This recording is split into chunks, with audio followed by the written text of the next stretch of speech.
Thank you, Mr. President. I would like to thank the SRSG for his briefing and assure him of India's full support.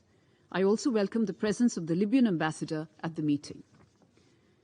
The situation in Libya is indeed concerning, as we have heard from the SRSG. The Security Council has in the past expressed its condemnation of the violent clashes in Tripoli. Last month, we have seen more clashes between armed groups in Libya, leading to civilian casualties.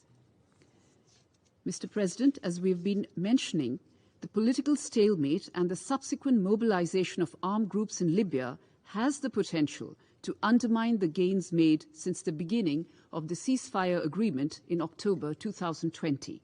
There can be no military or armed solution to the issues facing Libya.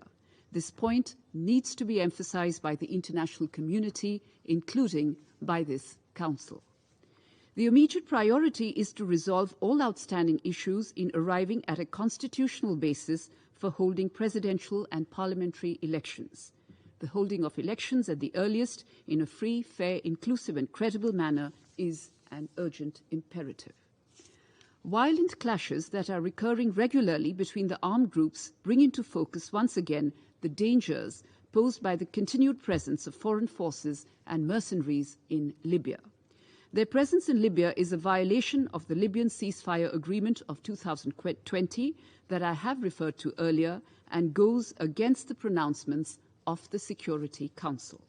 Violations of Council resolutions, especially its provisions on the arms embargo, are continuing with blatant disregard for peace and stability in Libya and the region.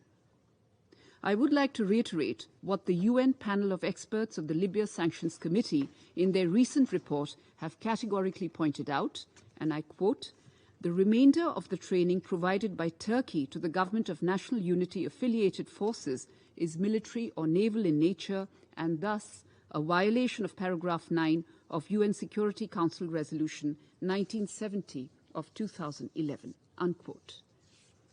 We remain concerned at the resurgence of terrorist activity in Libya, and we reiterate that terrorist groups and affiliated entities must not be allowed to operate unchallenged in Libya.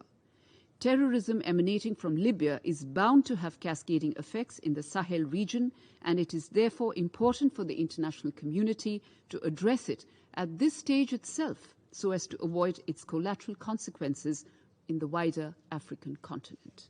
Mr. President, the political process in Libya should be fully Libyan-led and Libyan-owned with no imposition or external interference. India, for its part, remains committed to supporting Libya and the Libyan people in their endeavor to seek lasting peace and stability. Thank you.